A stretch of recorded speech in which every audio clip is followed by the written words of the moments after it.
Jean-Paul Sartre said, "Life has no meaning the moment you lose the illusion of being eternal." Even if you could live forever, would you really want to repeat life cycles of dread and despair till the end of time? Probably not. But, in the midst of your existential misery, it is nice to know a cheerful truth. Finding the meaning of life has nothing to do with your happiness. You are a living entity with unique talents, which finds happiness in achieving simple goals.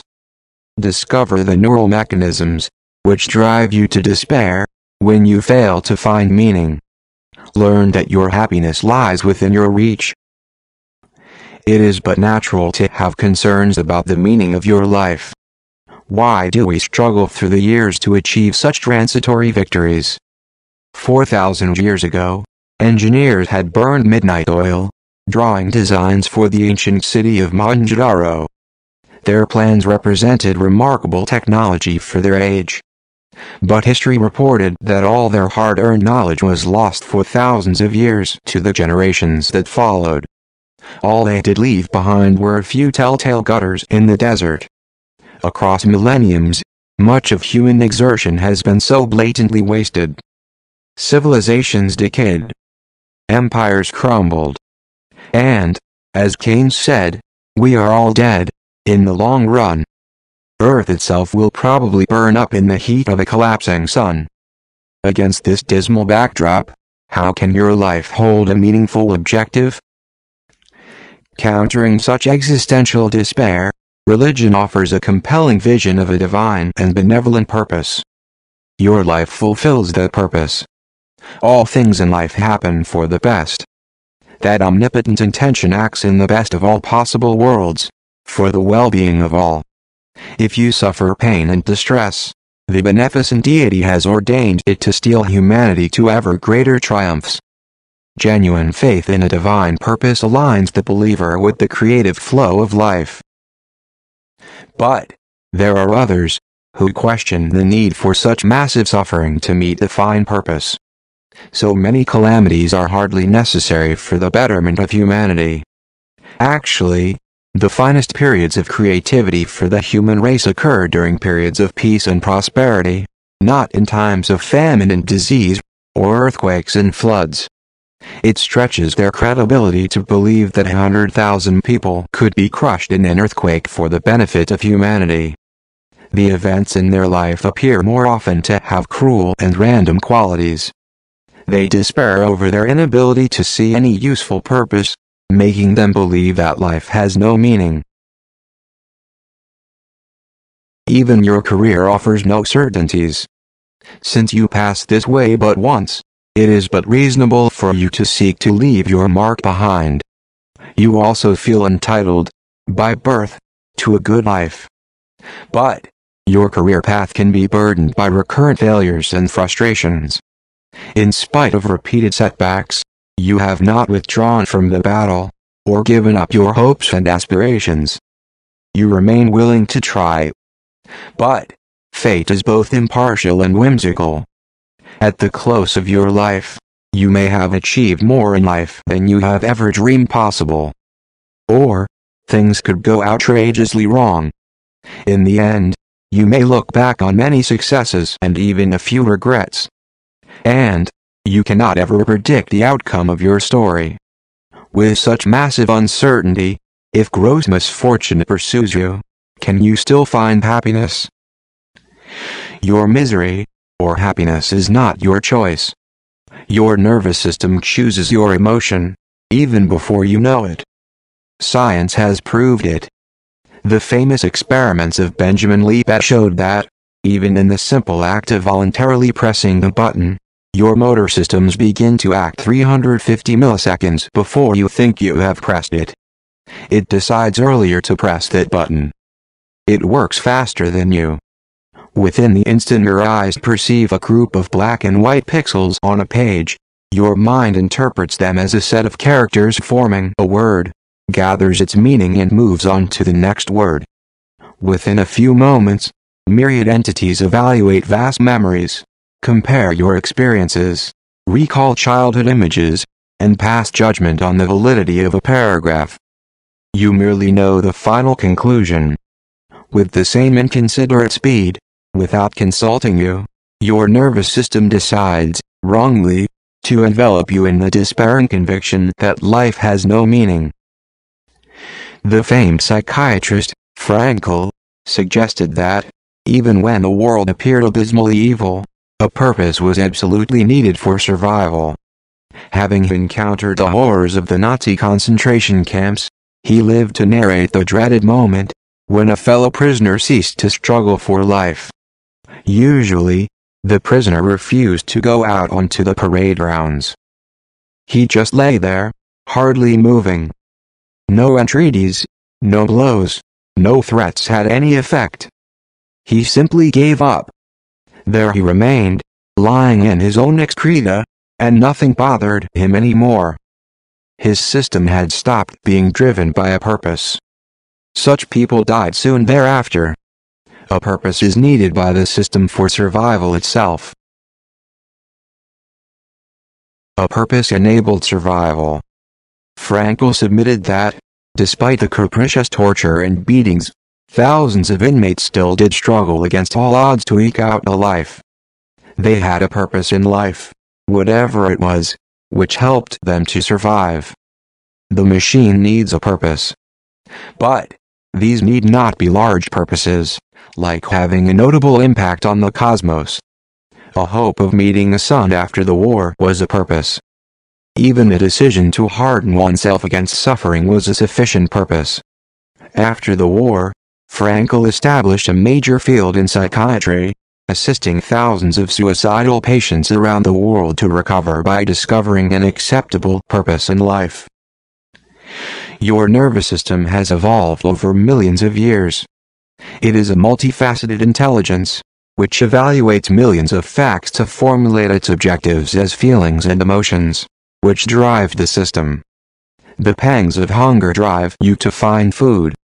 So also, the curiosity emotion impels humanity to seek solutions to the riddles of life. While curiosity has yielded impressive scientific discoveries, it also seeks to know the objectives of the actions you take. Each action should achieve an objective. You pick up a cup of tea, or become an accountant. The system usually delivers a feeling of satisfaction as a reward for meeting a goal. In this milieu, higher objectives grant greater satisfaction.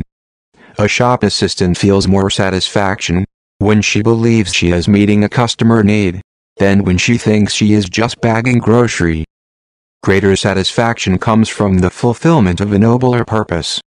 Religions believe that life has a grand and benign purpose. That faith grants the religious a meaningful and calming sense of living a noble life. But the grand purpose of the cosmos remains obscure to the skeptic. For him, the curiosity drive triggers dissatisfaction over a million unsolved mysteries. Querulous curiosity creates an existential despair, which intensifies an ongoing dissatisfaction with the petty successes of his pointless life. Not every person can hope to win at the Olympics, charm millions on the screen, or set the fiscal policies of a nation. Both in ordinary life and at the cosmic level, dissatisfaction pursues the skeptic. Despair and dissatisfaction are only manipulative emotions, generated by irrational neural perceptions. You can easily still such emotions. Just acknowledge the stupidity of the idea that your happiness depends on a knowledge of the cosmic purpose. Such information is no more needed to satisfy your natural curiosity than the waters of Niagara to satisfy your thirst. Your thirst can do with just a glass of water. Just as a reasonable repast is sufficient to satisfy your craving for food, it is also sufficient to be content with achievement of lesser goals. Self-awareness is the key. Recognizing your irrational despair emotion can still it. You will then no longer agonize over the absurdity of your life. If misfortune surrounds you and life appears meaningless, negative emotions can dominate you. Peace of mind and joy in your work are not available off the shelf. After all, you are merely a troubled spectator, watching the habitual thought patterns of your neural processor. Its inherited circuits apply animal instincts and accrued experience to cope with your life. Mere words cannot convey to it the contentment of a tranquil mind, or the joy of exciting work. The machine has to visualize and desire those goals. The mind control tips in this website suggest ways of accepting life as it comes and stilling negative emotions. A few mechanical routines can enable the complex machine to grasp its goals and accept its limitations. Those steps can effectively tune out the noisome turmoil. When equilibrium comes, RB, your rational brain, will take control. You will reach a stage where quiet peace surrounds you. All this can be done without discovering the meaning of your life. In The Conquest of Happiness, Bertrand Russell suggested that happiness may be hard to find in the face of overwhelming calamity. But that is not quite true. There are many stories of people who have cheerfully marched through the most disastrous situations. Your happiness really does not depend on your circumstances.